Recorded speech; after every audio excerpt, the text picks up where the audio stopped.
Earlier this morning, Godfrey Mtizwa spoke to Ashraf Garda, a 2010 soccer analyst, about the poor performance of African teams in the World Cup. He chatted to them and said that, they chatted to this morning, earlier today, and suggested that, African teams have been under significant pressure to actually keep the cup on home ground. Let's take a look.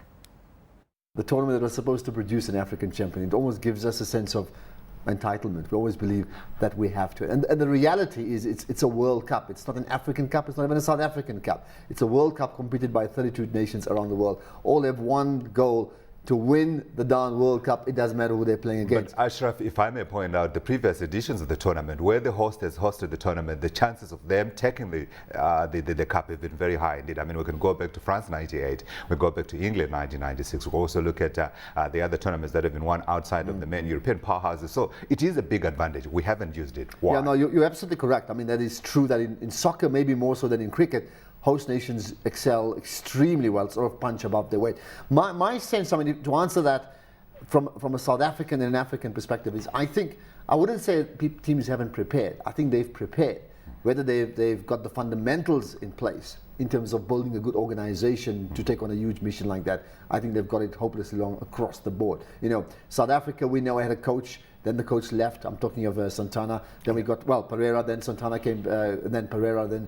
So we had that type of change. Nigeria had a new coach after the African Nations Cup. Whereas the man who took them there, Shuaibu Amadou, was then fired. Ivory Coast brought in Sven-Göran Eriksson, who's a man who can't speak a word of French and has never coached on the African continent. And they got him like 70 days to prepare for the World Cup. So those are fundamentals that you will tell a child that in a business that's the wrong thing to do. And clearly, sadly, for most of the African nations, that's exactly what we did. So I get the sense that you're talking about preparation. Preparation wasn't adequate, it wasn't right. But in addition to that, for those that did prepare well, like for instance South Africa, just in terms of preparation on its own and getting ready for I'm the disagreeing. tournament. I'm actually saying we didn't prepare well.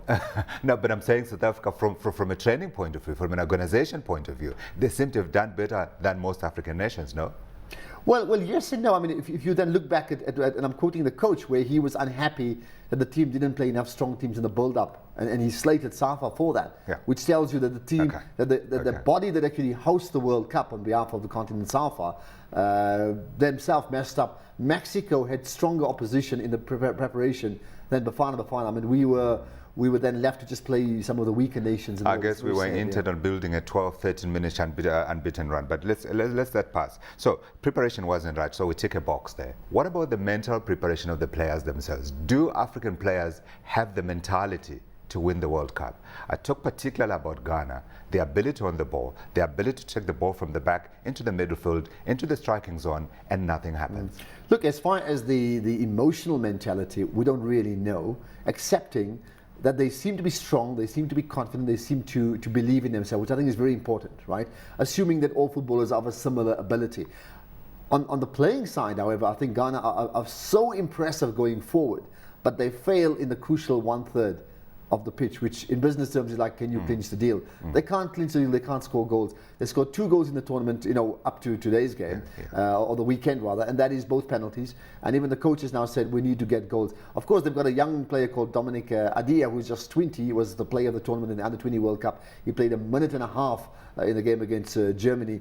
Goodness, they're going to have to give somebody a chance, because at the top level, when it comes to the last 16 in the quarters, it could be just one moment that will separate you from winning and losing. Though we must still salute them, because they're doing all of this without their best player, Michael Essien. Yeah, I think it's one of the great tragedies of this World Cup, that if you look at the way the draw is, Ghana, in spite of me being concerned about their striking force, has a great window to get into that semi-finals, right? And I mean, obviously we hope they go and win the World Cup. But if they do so, they're going to be without the one player who's iconic, not just for Ghana. He's probably the best powerhouse midfielder in the world. That, of course, Michael Essien, who's obviously been ruled out of the entire tournament, very sad. So who else should we blame for Africa's failure to make the best of its first tournament on African soil? I think you have to blame administration across the board. Just about every football federation. So the coaches, administrators? Yes, I mean, I remember interviewing myself, Danny Jordan, about a year ago, and he said, when the draw for the World Cup is made, and we know the 6 African teams, 5 plus South Africa that qualify, we'll make sure There will not be a single dispute over pay issues. We'll make sure there will not be a single issue about coaching issues. We'll make sure all 6 get the right environment. The reality is, and I'm not blaming Denny because he's busy with 2010, that's his job, right? Sure. Is none of the, let's say, CAF came together to say, we're not going to miss this opportunity. Now, the truth is Ghana may do so well, and good luck to them, and we want them to do well, that will actually raise the status of Africa. But the reality is it camouflages the other 5 teams, you know, who clearly have bombed out and bombed out miserably. So the message I'm getting out of all this is that it was preparation, and yet we had years and years of preparing, which is a sad state of affairs indeed. But let's talk about what remains of the tournament. Who's your pick for the champion? I like the Netherlands. I like what they do. Maybe I'm a bit of a cynic, you know. People tend to go for the teams that score good early goals in the tournament.